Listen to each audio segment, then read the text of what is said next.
nossa terceira conferência apostólica e profética, e a cada ano nós temos percebido o quanto Deus tem derramado sobre nossas vidas.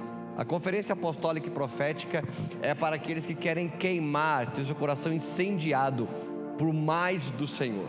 E aqui é onde você recebe bases e fundamentos apostólicos para você entender o que Deus está fazendo, como está sendo a implantação do reino, como que Deus está descortinando isto na igreja da atualidade. E eu creio que o apóstolo Rogério tem uma palavra abençoadíssima para a sua vida, amém? Conferência apostólica é para você ser cheio dos fundamentos que Deus está derramando sobre nossas vidas, amém? Quantos recebem, diga amém.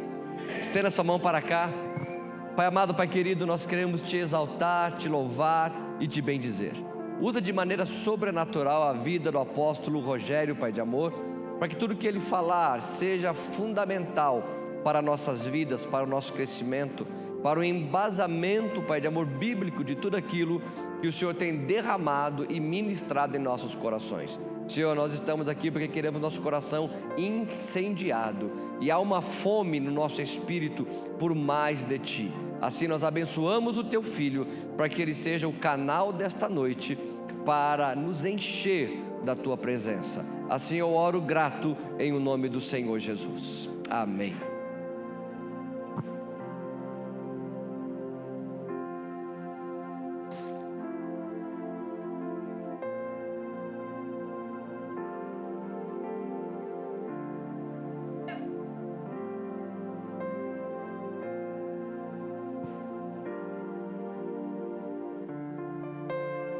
Graça e paz.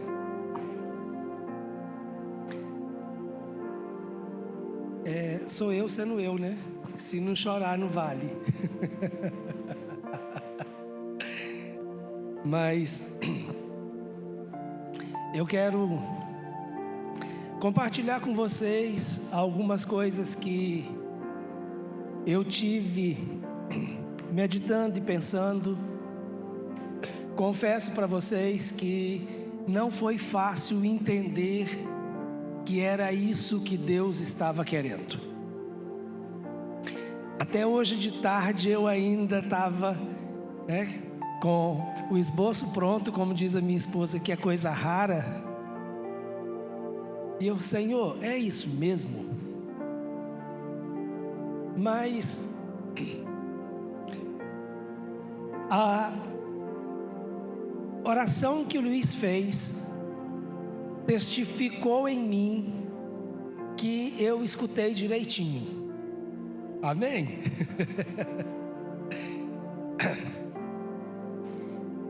Nós vamos usar como base o texto de Atos dos Apóstolos, capítulo 8. E esse vai ser o nosso texto guia. E graças aos meninos da mídia, ele vai aparecer aqui. Então, de repente, você pode abrir e deixar ele aí como referência. Atos capítulo 8, a partir do verso 1.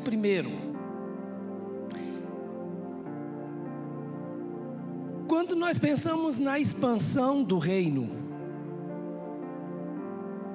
nós temos que pensar em alguma coisa dinâmica, porque nada que se expande é estático. A própria palavra expansão, ela já dá uma ideia de movimento, já dá uma ideia de crescimento, já dá uma ideia literal do que a palavra é expansão.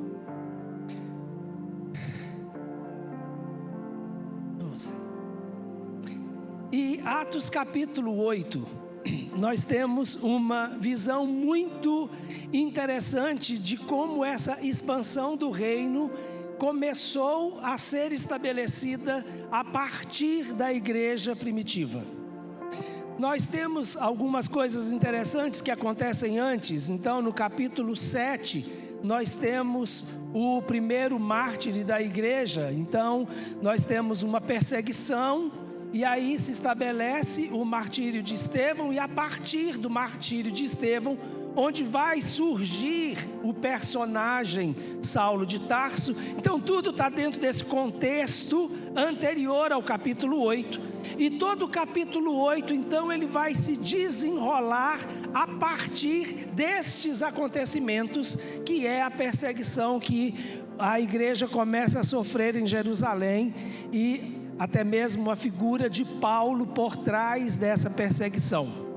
Mas em Atos capítulo 8, no verso 1, ele diz assim: e Saulo estava aprovando o assassinato de Estevão.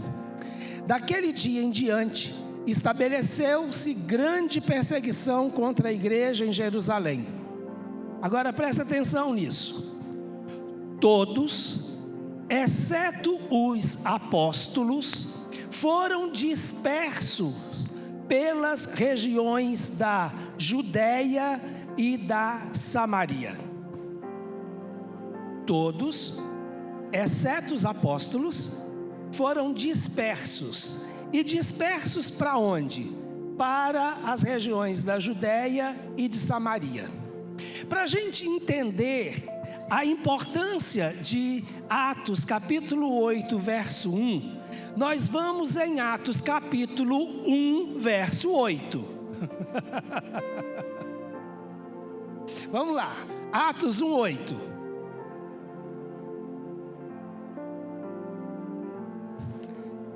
Contudo, recebereis poder quando o Espírito Santo descer sobre vós, e sereis minhas testemunhas, tanto em Jerusalém, como em toda a Judéia e Samaria e até os confins da terra.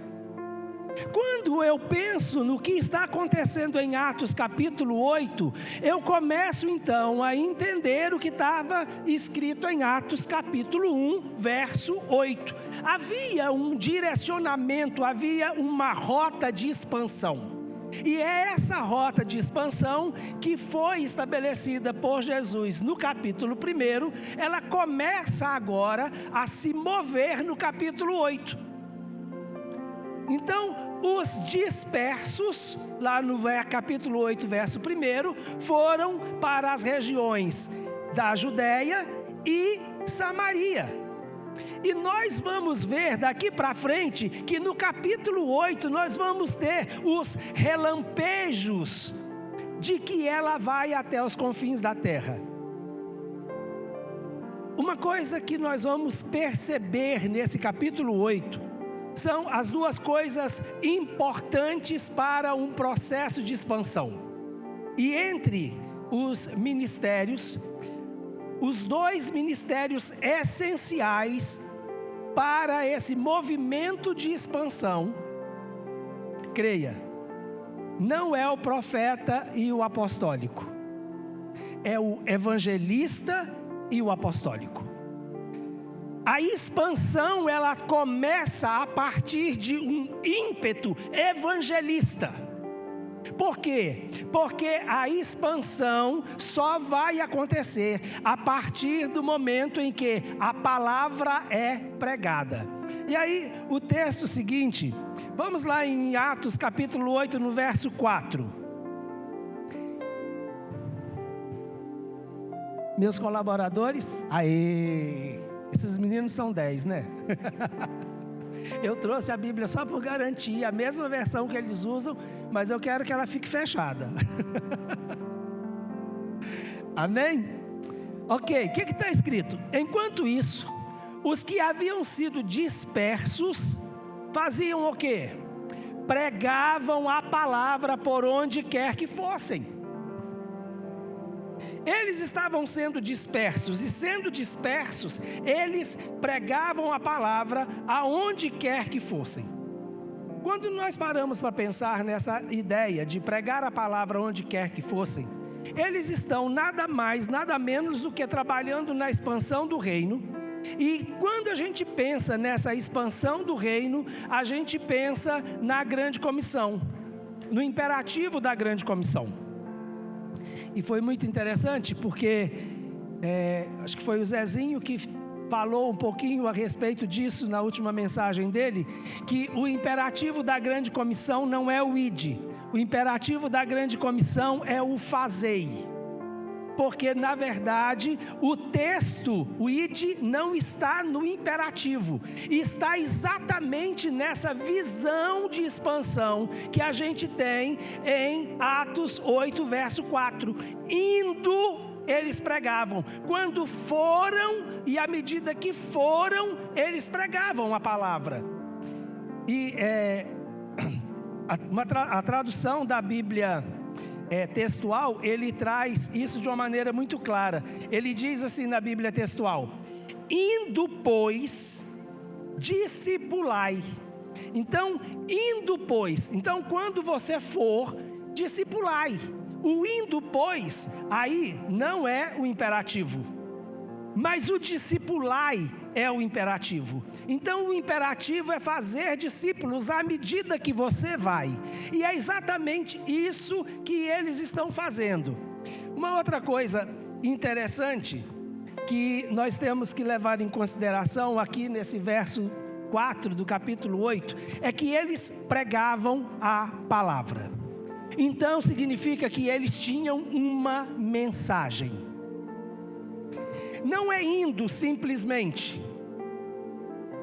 mas há uma mensagem que precisa ser levada à medida que nós vamos. Então, quando forem, preguem a palavra e discipulai. Agora, qual era essa mensagem? Quando nós olhamos lá no Evangelho de Marcos, no capítulo 3,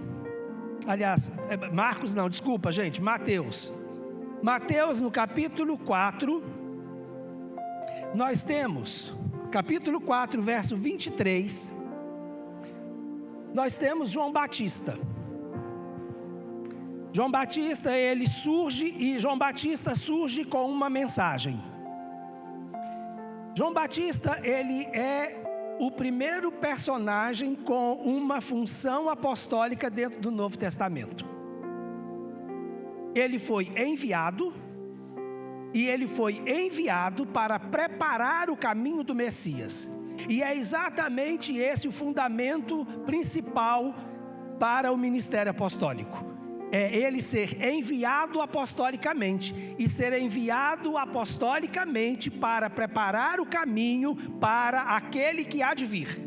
Então João Batista, ele teve essa função apostólica, mas a pregação de João Batista era uma pregação de arrependimento. Ele diz: e percorria Jesus toda a Galileia. Aqui, esse é o 23? Sim, aqui é o Jesus pregando o evangelho do reino e curando todas as enfermidades e males. Jesus, em Mateus 4, 23, ele prega o evangelho do reino. No 4,17, que evangelho é esse? Que evangelho do reino é esse que Jesus estava pregando? Jesus estava pregando, daquele momento em diante, passou a pregar e dizer: arrependei-vos, porque é chegado o reino dos céus. A mensagem do reino é a mensagem de arrependimento. E essa mesma mensagem que Jesus pregava, que era a mensagem de arrependimento, era a mensagem de João Batista, que a gente vai ver no capítulo 3, verso 1. Naqueles dias surgiu João Batista pregando no deserto da Judeia e dizia, verso 2: arrependei-vos, porque o reino dos céus está próximo. Essa é a mensagem central do reino, e é exatamente essa mensagem de arrependimento, que é a mensagem do reino, que os apóstolos vão pregar. Atos capítulo 2, no verso 38, quando Pedro, cheio do Espírito Santo, faz aquele discurso inaugural da igreja no dia de Pentecostes, ele diz, em resposta à pergunta do povo: e aí, o que nós devemos fazer? Então, Pedro está chegando e dizendo: o reino veio, o rei já veio, então é necessário que vocês agora venham para esse reino. E aí, o que nós temos que fazer? E aí ele diz, orientou-lhes Pedro: arrependei-vos, e cada um de vós seja batizado em o nome de Jesus Cristo, para que o perdão de vossos pecados, e recebereis o dom do Espírito Santo. Essa é a mensagem do reino. É a mensagem que anunciou o reino por João Batista, é a mensagem que Jesus pregou e é a mensagem que ele deixou para que nós, seus discípulos, pregássemos. A gente costuma dizer que o arrependimento é a porta para o reino. Se você não passa pelo arrependimento, eu sinto muito te dizer, você não entrou no reino. Você só entra no reino a partir do momento que você experimenta o arrependimento, porque sem o arrependimento você não vai ter a necessidade de um Salvador, porque você não vai ter consciência dos seus pecados e entender que precisa do perdão dos seus pecados para ser salvo. Sem arrependimento, a porta do reino está fechada. Então essa é a mensagem, e eles saíram para essa mensagem. E aí nós vamos ver, a partir do verso 5 até o verso 8, a ação de um evangelista. Então nós temos, a partir do verso 5 até o verso 8, ele diz assim, ainda é o capítulo 8 de Atos, é do verso 5 ao verso 8. Isso. Indo Filipe para uma cidade de Samaria, aí lhes anunciava a Cristo. Assim que o povo ouviu a Filipe e viu os sinais e maravilhas que ele realizava, deu unânime e absoluta atenção ao que ele ensinava. Porquanto os espíritos imundos abandonavam a muitos, aos berros, e em grande número de paralíticos e aleijados eram curados. E por este motivo, grande alegria sobreveio àquela cidade. A primeira coisa que a gente precisa entender aqui é que Filipe é esse? Porque a gente tem a ideia de que esse Filipe é um dos 12. Mas aí bate uma dúvida. Nós não lemos lá atrás que todos foram dispersos, exceto os apóstolos. Se é exceto os apóstolos, então é pouco provável que esse Filipe seja um dos apóstolos. Senão ele não estava dentro da exceção, não é? E aí quando a gente vai caminhar um pouquinho mais, a gente vai entender que esse Filipe, ele era um dos 7. Esse um dos 7, quando eles vão escolher os 7 para servirem como diáconos na igreja. E aí Filipe é um desses 7. E ele é também chamado de Filipe, o evangelista. E ele vai aparecer lá em Atos capítulo 21, verso 8. Então esse evangelista, esse Filipe, ele é o evangelista. Então Atos capítulo 21, verso 8 diz assim: partindo no dia seguinte, fomos para Cesareia. Ali chegamos e fomos recebidos na casa de Filipe, o evangelista, que era um dos 7. Então é esse Filipe que está ali naquela cidade, que está ali em Samaria, fazendo a sua função. Ele é evangelista, ele não é um apóstolo. Agora, dentro dessa ação evangelística, que eu quero chamar a atenção agora, nós podemos destacar algumas coisas.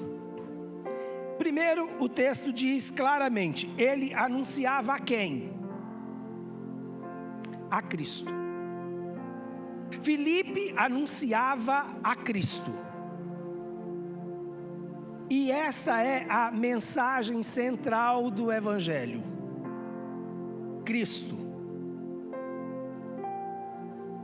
E essa é a preocupação do evangelista. O evangelista, ele não tem uma outra preocupação a não ser centralizar em Cristo.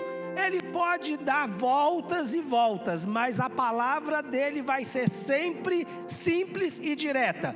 Jesus Cristo morreu pelos seus pecados, e você é pecador, e porque ele morreu pelos seus pecados, ele te deu a oportunidade de, crendo nele, ser salvo, porque ele morreu e levou os seus pecados para que você fosse justificado diante de Deus.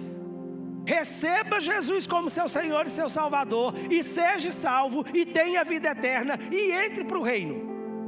Não importa qual seja o pano de fundo, a mensagem do evangelista vai ser sempre essa: apresentar Jesus, levar as pessoas ao arrependimento, levar as pessoas ao entendimento que elas têm necessidade de um Salvador, e que só Jesus pode resolver o problema do seu pecado.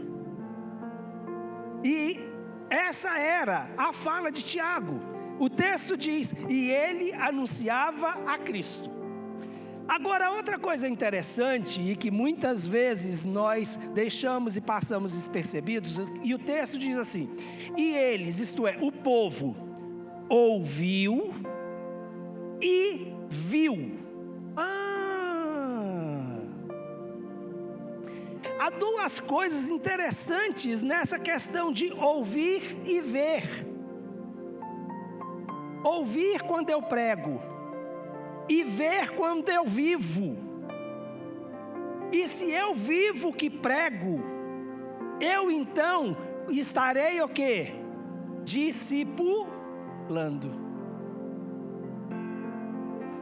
E é muito interessante que o povo viu e ouviu. E viu e ouviu o quê? Ouviu o testemunho e a pregação de Filipe. Mas eles viram os sinais que acompanharam Filipe.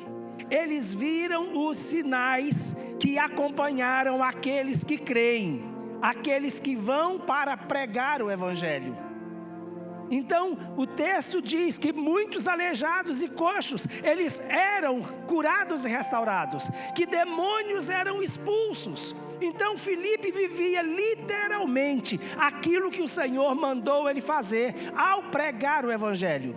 E aí a gente precisa ter isso bem claro na nossa cabeça.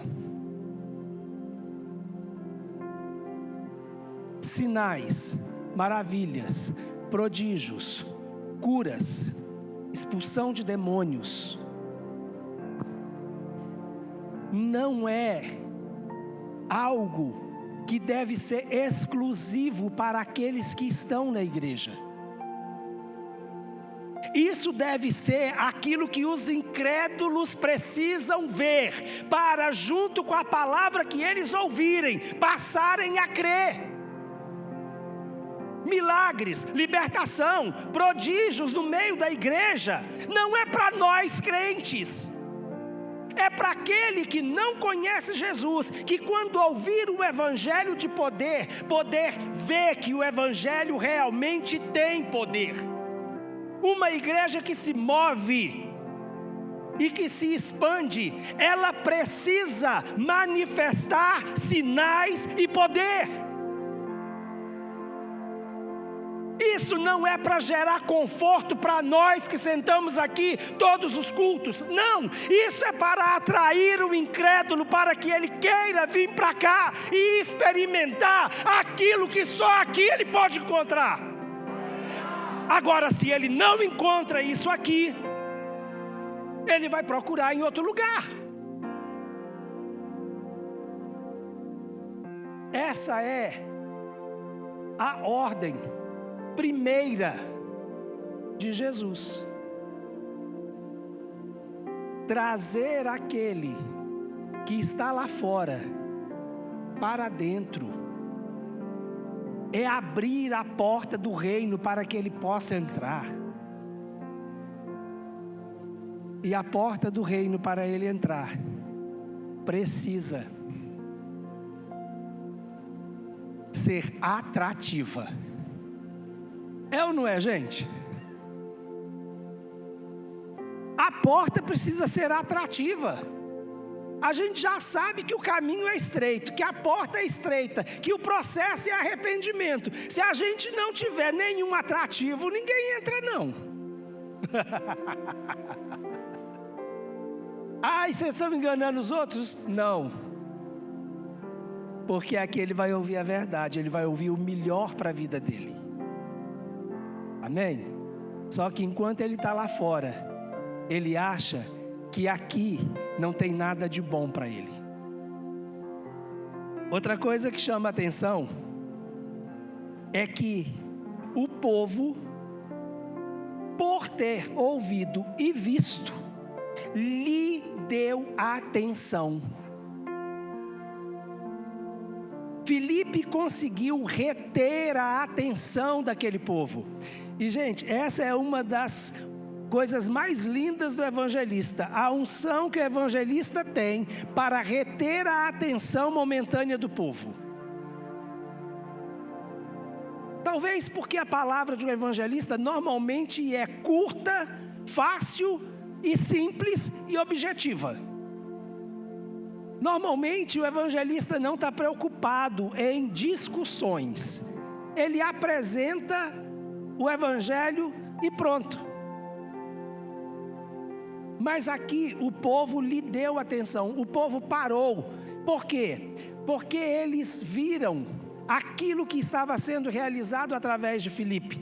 Filipe teve então credibilidade diante do povo, por aquilo que ele falava e por aquilo que ele fazia. E aí o finalzinho do texto diz assim: e sobreveio grande alegria sobre aquela cidade. Quando eu li, e sobreveio grande alegria sobre aquela cidade, eu pensei imediatamente, o reino chegou.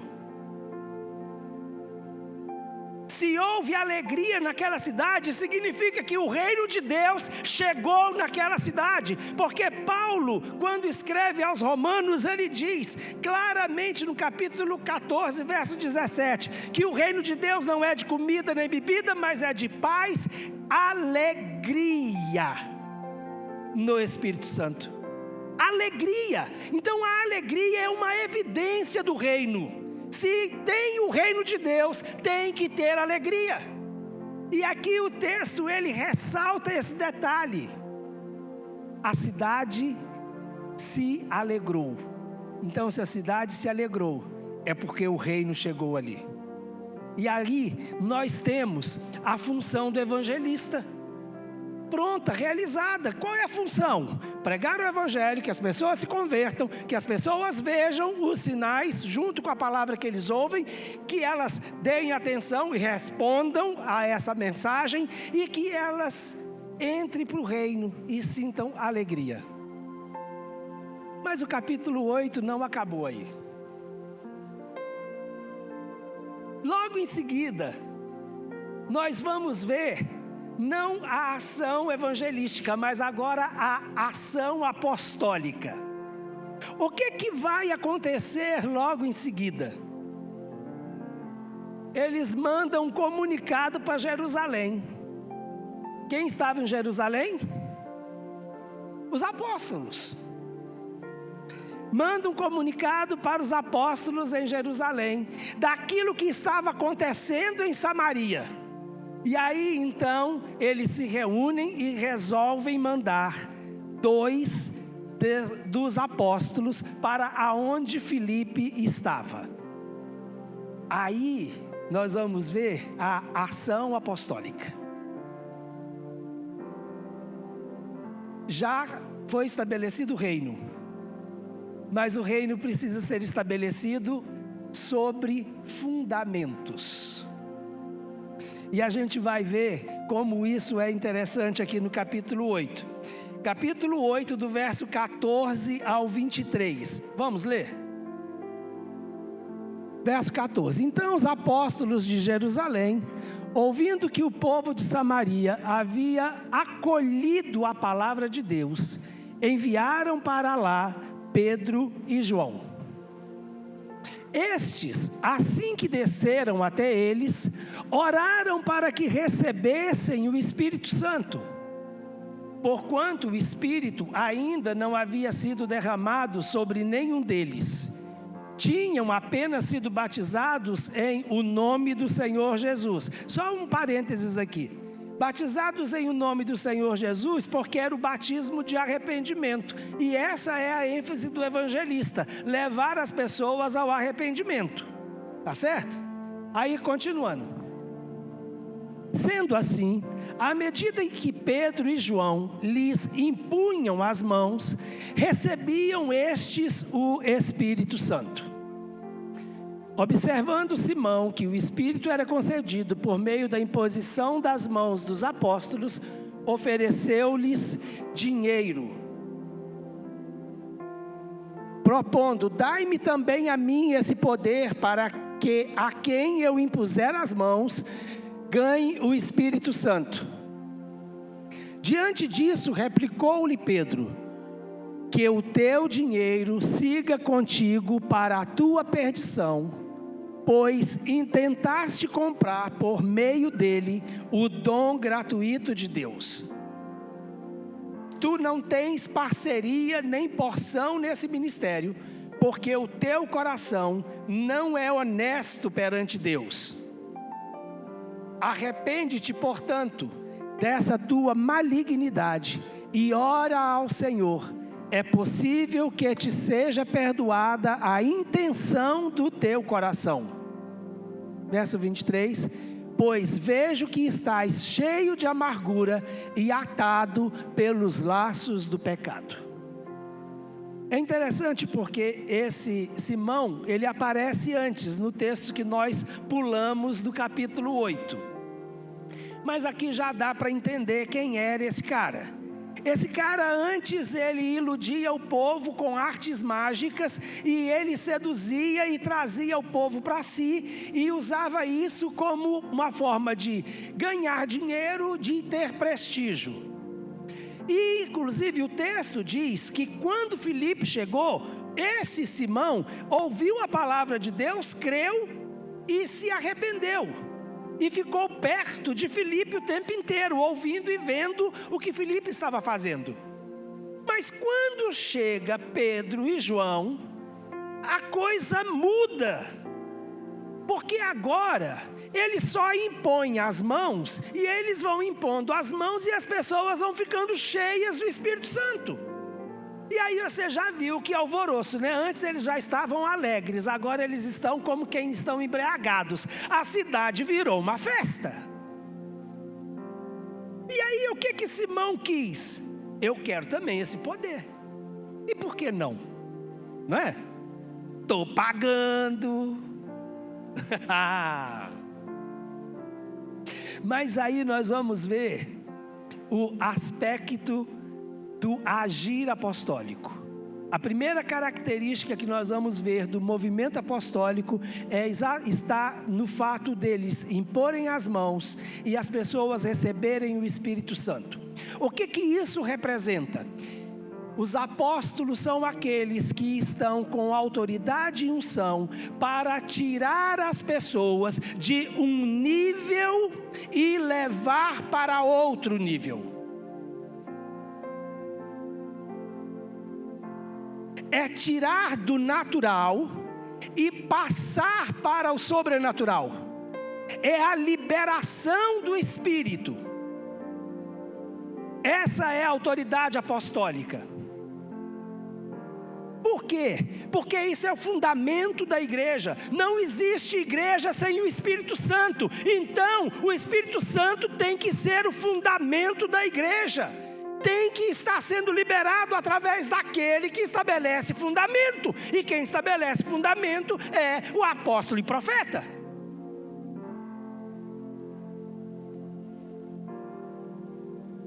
E aí, os apóstolos vêm e começam a liberar então a unção, e o povo começa a receber o Espírito Santo.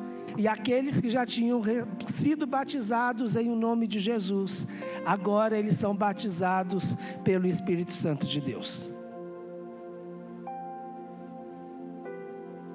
Agora eles começam a experimentar o enchimento do Espírito. Começam então a ter a possibilidade de se moverem no Espírito e não apenas na carne ou na sua alma. Mas uma coisa que também é interessante e marcante nesse texto é a função apostólica vindo para discernir as coisas. A unção apostólica, ele faz discernir a intenção do coração.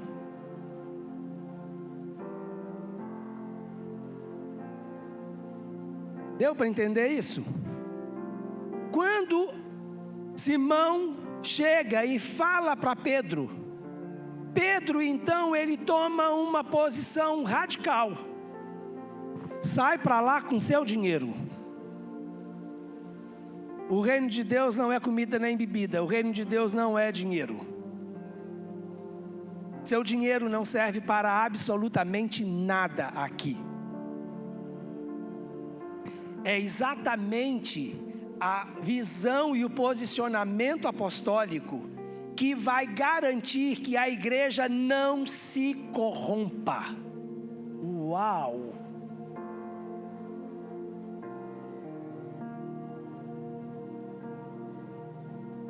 Se nós temos apóstolos posicionados, a igreja não vai se corromper, porque ela sabe discernir aquilo que é de Deus e aquilo que não é de Deus, e aquilo que é de Deus não é comprável, não é ressarcido com dinheiro, não é trocado, não é cambiado. E é muito interessante quando a gente olha a posição de Pedro aqui, e a posição do mesmo Pedro lá em Atos capítulo 5, quando temos o episódio de Ananias e Safira. Era a mesma coisa, querendo barganhar a honra no meio da igreja, por causa de dinheiro, e por causa de mentira. Então Pedro aqui ainda foi mais tolerante com esse homem, pelo menos ele não morreu. Como aconteceu com Ananias e Safira. O grande problema de Ananias e Safira é que eles pecaram contra o Espírito Santo, mentiram para o Espírito Santo, né? E esse aqui, ele só tinha uma motivação errada. E aí então, Pedro vai dizer para ele claramente: a motivação do seu coração não é boa. Ele vai discernir a motivação do coração. Essa é a unção e a capacitação que vem com a unção apostólica. Por isso que apóstolos têm a facilidade e a habilidade de estabelecer ministérios, porque ele consegue entender não só a vocação, mas ele consegue também entender a intenção do coração.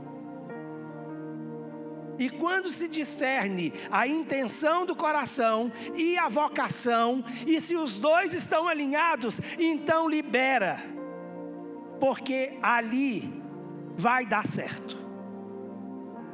É a sua vontade alinhada com a vontade de Deus, não tem como dar errado. Logo em seguida, nós vamos ver que eles vão embora, e no caminho eles vão pregando a palavra do Senhor. Então, a outra ação apostólica é testemunhar, proclamar e pregar a palavra do Senhor, que é o que João e Pedro fazem depois que eles saem dessa cidade. Eles vão para as outras cidades de Samaria e eles vão, à medida que estão indo, vão pregando, testemunhando de Jesus e proclamando as verdades do Senhor. Então, aí nós temos essa visão e esse paralelo entre uma ação evangelística e uma ação apostólica, e como que os dois se completam. Há uma necessidade de que as duas funções venham se interagir. E é isso, exatamente isso que faz com que a igreja venha expandir, que o reino venha se expandir, quando nós temos esse movimento nessas duas direções. Mas o capítulo 8 de Atos não acaba aqui.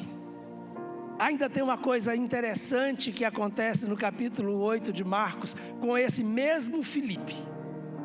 E é muito interessante porque Filipe estava ali naquela cidade, em Samaria, vivendo um grande avivamento.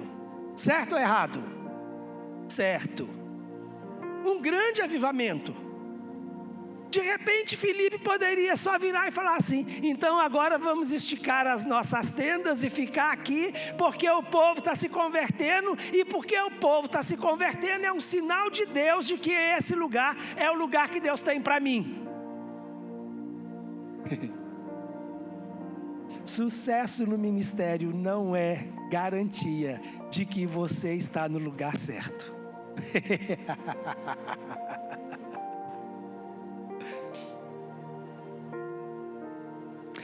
Todas as pessoas que estavam no navio junto com Jonas se converteram por causa de Jonas, mas Jonas não estava no lugar certo.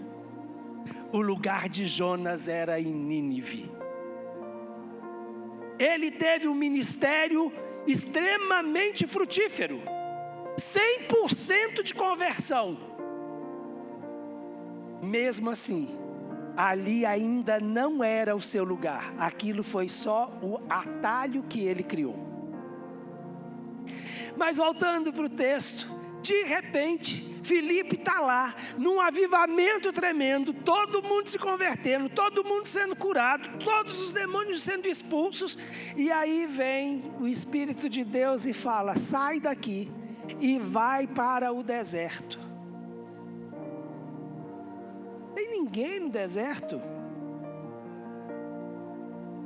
E aí a gente entende que uma alma para Deus vale mais do que o mundo inteiro. E os propósitos de Deus vão muito além daqueles que eu consigo ver. Deus tinha um propósito em uma pessoa, e com certeza aquela pessoa ia influenciar muitas e muitas pessoas. Quem que Filipe encontra? Filipe encontra, então aí a partir do verso 26, de Atos capítulo 8 até o verso 40, a gente vai ver Filipe, então, ele vai encontrar um oficial da Etíope, e ele era como se fosse o tesoureiro da rainha de um país no norte da África, que é a Etiópia. Então os etíopes, toda uma nação, e ali Filipe vai encontrar com um cara no meio do deserto, só aquele cara. E ele pergunta: entendes tu que lê? E ele: como que eu vou entender se não há quem me explique? E aquele homem estava falando ou lendo um texto do livro de Isaías, e aí então Filipe senta junto com ele e explica o que ele estava lendo a respeito de Jesus, do livro de Isaías. E como ele era um bom evangelista, tem água ali. O que é que me impede de eu ser batizado? Nada. Parou a carruagem, batizou aquele homem que recebeu Jesus como seu Senhor e Salvador, porque as Escrituras foram abertas para a mente dele. Ele alcançou a revelação de Jesus Cristo, do Cordeiro de Deus, recebeu Jesus como seu Senhor e Salvador, e quando ele olha para o lado, Filipe já tinha sumido. Já tinha ido para outro lugar. E é interessante porque quando nós lemos o texto de Atos capítulo 1, verso 8, o que que diz o texto? Ser-me-eis minhas testemunhas em Jerusalém, Judeia, Samaria e até os confins da terra.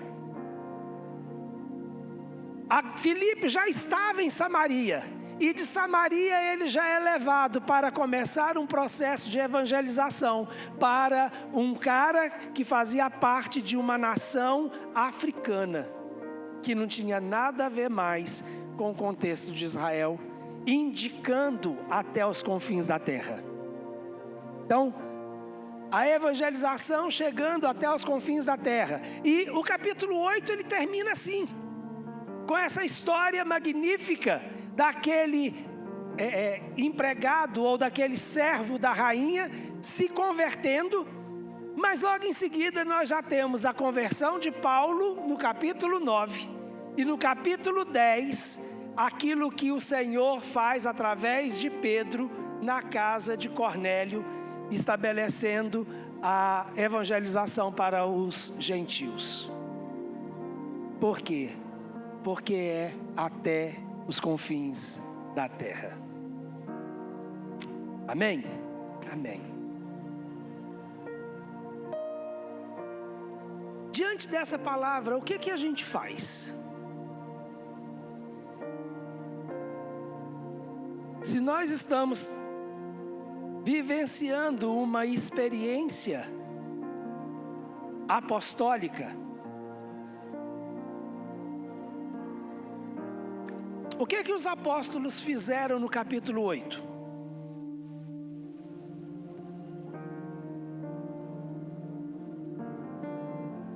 Estabeleceram os fundamentos e liberaram o Espírito.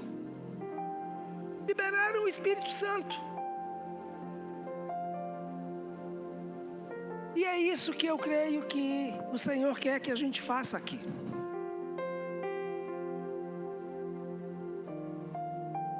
Que haja uma liberação do Espírito.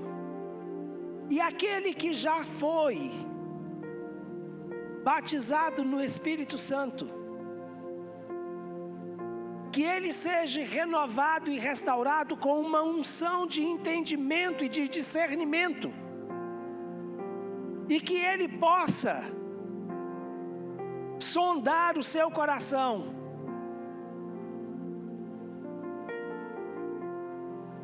e para aqueles que não foram, que eles recebam. A proposta dessa conferência é que em todos os cultos nós tenhamos uma ministração. E eu entendo que a ministração que cabe para essa palavra de hoje é realmente uma liberação do Espírito e uma unção para que você experimente o enchimento e o batismo com o Espírito Santo. Amém? E nós vamos orar por isso. Porque nós entendemos que estamos debaixo de uma atmosfera profética. Então vamos agir profeticamente, uma atmosfera apostólica. Então vamos agir apostolicamente.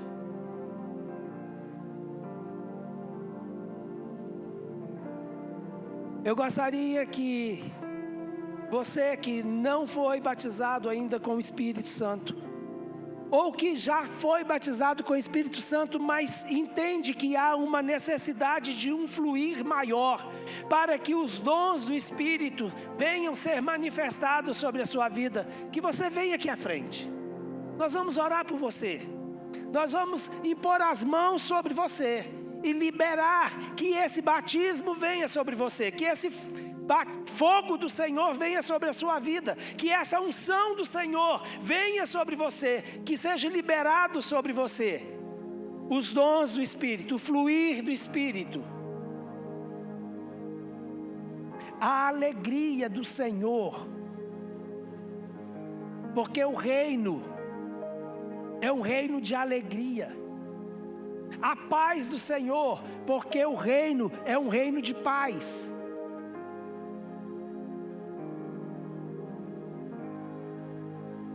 Pode vir aqui, nós vamos orar por você. Nós vamos ministrar sobre a sua vida. Se você quer experimentar, venha, se mova em fé.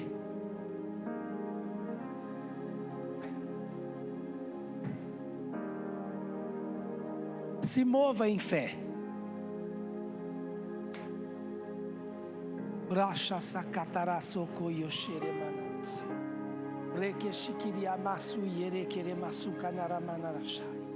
Senhor, em nome de Jesus, em nome de Jesus, opera, Senhor, opera, Senhor, opera, Senhor, opera, Senhor, na vida dos teus filhos, opera, Senhor, opera, Senhor.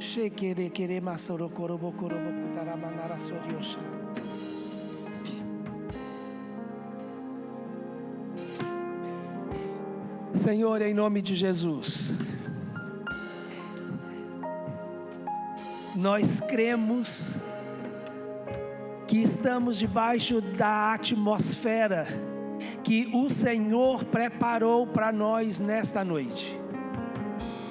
Uma atmosfera, Senhor, para a manifestação do Teu poder. Uma atmosfera, Senhor, para uma transformação das nossas vidas. Uma atmosfera, Senhor, para estabelecer cura. Uma atmosfera, Senhor, para que o Teu Espírito venha fazer algo especial na vida de cada um de nós.